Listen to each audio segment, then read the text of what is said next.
President Biden started off his first term on a roll. He signed a record number of executive orders during his inaugural week, addressing immigration and climate change. He put a pause on privately run prisons and invoked the Defense Authorization Act, which led to the massive ramp up of vaccine production. And he did hold up his end of the bargain when it came to coronavirus. Today, 3/4 of Americans have had at least one dose of a COVID vaccine. The historic American Rescue Plan, totaling $1.9 trillion, provided much-needed stimulus payments to millions of Americans, many of whom lost their jobs due to the pandemic. Jobless rates have skyrocketed, but we've started to bounce back, with unemployment falling from 6.3% to 3.9% between January and December of last year. Despite the accomplishments of this 46th president, with a 42% approval rating, Biden and Democrats aren't on steady ground, especially with the midterms right around the corner. Here to discuss why Biden's numbers took such a drastic turn for the worst and what this may mean for the future of the Democratic Party is Mo Mitchell, the National Director of the Working Families Party. Mo, thank you so much for coming back on Amplified tonight. Now, by many accounts, it seems that Biden was leading the country in a good direction. So in your view, what did he do right? And what are some of the policies that he definitely should actually, just boast about?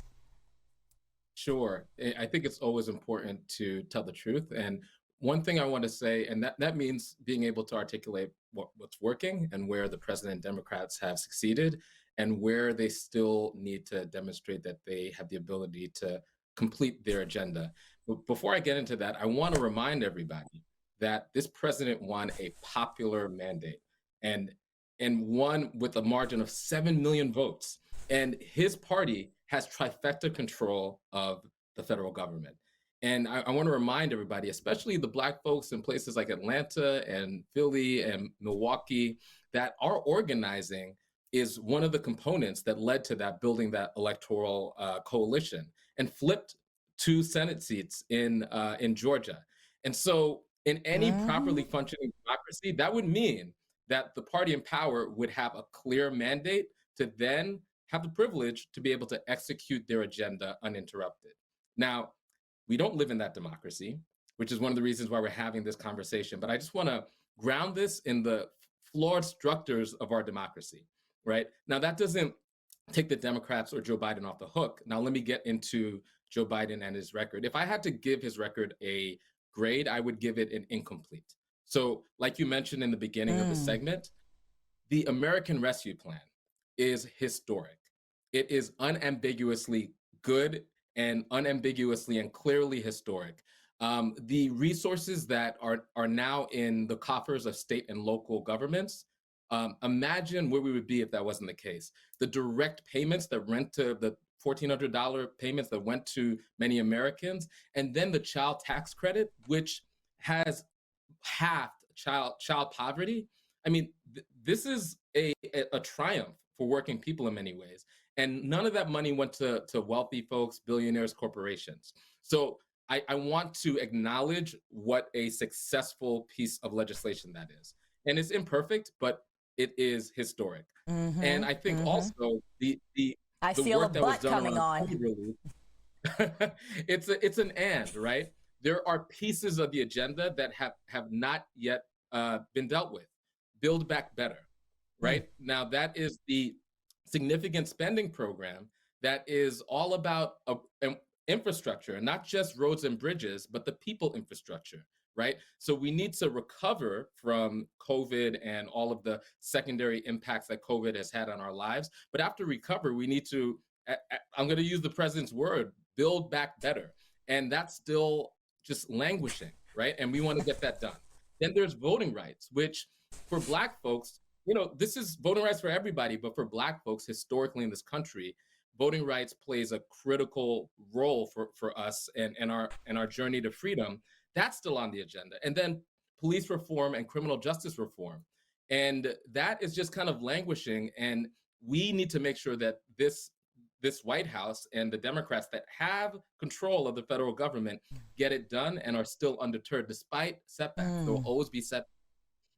But my concern is after these setbacks, there's a way that some skepticism and sort of despair could sort of set in, and these agenda items just go by the wayside, and we can't afford that.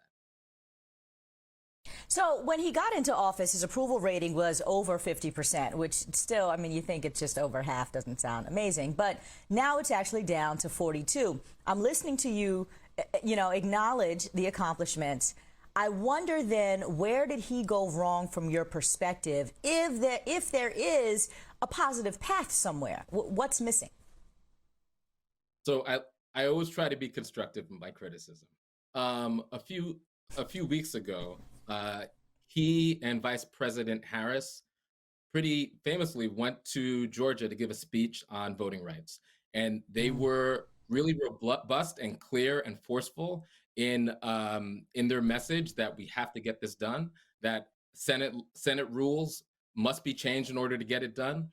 My qualm or my problem or my critique or my friendly sort of advice to this White House would be, yes, great message, but we needed to see that level of hard campaigning and using the bully pulpit from day one all the way through until we got it done. And the good news is this president still has a presidency. And so going forward, we need to see more robust campaigning and using the unique role of the presidency to prioritize agenda items and ensure that they actually get dealt with. So we all know that historically, the midterms tend to go against the president's party, right? That we expect that the Democrats are going to lose something. Maybe they'll lose a little bit, maybe they'll lose a lot. Tell me about the candidates that the Working Families Party has running in the upcoming midterms. I actually had the pleasure of interviewing, I think, 3 of them: Charles Booker, Jessica Cisneros, Odessa Kelly. So tell us about your candidates and, what is your organization doing to try to impact those midterms and what your folks bring to the table? Great. That's a great question. And that's one of my messages here is that despite the setbacks, despite the fact that we couldn't get voting rights done recently, right, we still need to stay in the game. And these midterms are contested space for us to stay in the game. And, the other thing I would say is that one lesson we could take from losing in the legislature is that Democratic majorities are insufficient. We need working families majorities. What I mean is that we need accountable folks who just having a D next to your name is insufficient. And so, there's a number of Black folks who are running for Senate. I'm just going to name a few that we've endorsed. There's 3 amazing progressive Black men running for Senate right now. Malcolm Kenyatta, he's a fantastic state representative out of Philadelphia. Lieutenant Governor Mandela Barnes in Wisconsin, who grew up in the state's poorest zip code in Wisconsin, and he's going to take on Ron Johnson, who is a Trumpist senator, and Charles Booker in Kentucky, who is a champion of racial and economic and environmental justice, who's running against Rand Paul. This is an opportunity for us to expand the majority. And when we do that, if we get these folks elected, it means that we no longer have to tolerate Joe Manchin and Kirsten Sinema deciding to blow things up and having to be on Cinema or Manchin watch every time we want to get something passed, right? So that's number one. Number 2, we need to look into the House, and I want to explain why. So when the president was advancing his agenda through the House, there were 9 Democrats. We call them corporate Democrats. They like to call themselves moderate Democrats, but there's nothing moderate about them, right? They are aggressively, radically corporate, right?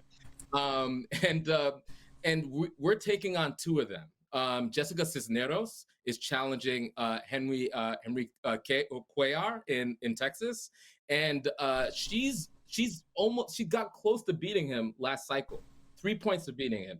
And Cuellar is he's deep in with oil and gas industry. He's against a woman's right to choose, and he's in a deeply Democratic district, so he's not in line with this district at all. And he's currently being investigated legally. Then there's in Oregon, there's Jamie McLeod Skinner, who's challenging Kurt Schrader. Now, Kurt Schrader is also in a Democratic district, but when he had the chance to do something very popular, which is to finally organize the power of the federal government in order to make sure that things like insulin are affordable, he decided to back big pharma and back their profiteering. Ah. So we need to make sure that folks like Uh-huh. that actually face accountability. And then the last thing I'll say is that, in Texas, there's a slate like with Jessica of really impressive progressives. And when you think of the South and you think of Texas, you don't necessarily always think about progressives, but there's a progressive movement that is bubbling up in Texas. So Jessica Cisneros, like I said before, Greg Kazar, who's based in Mm-hmm. Austin, Jasmine Crockett out of Dallas. These are fighters for working Mm-hmm. people with a Mm-hmm. demonstrated track record. And if I can indulge you, because we have so many candidates, a Gotta little go, bit Mo. further. I gotta go. Okay. I Summer gotta go. Lee, a Black woman out of Pittsburgh. So there's just so much energy, and I want folks to feel that momentum. We have the ability to actually All right. shift the balance if we lean in. All right, Mo Mitchell, the National Director of the Working Families Party, running a ton of candidates this cycle. Thank you so much for weighing in on all of this, and we'll definitely talk to you soon.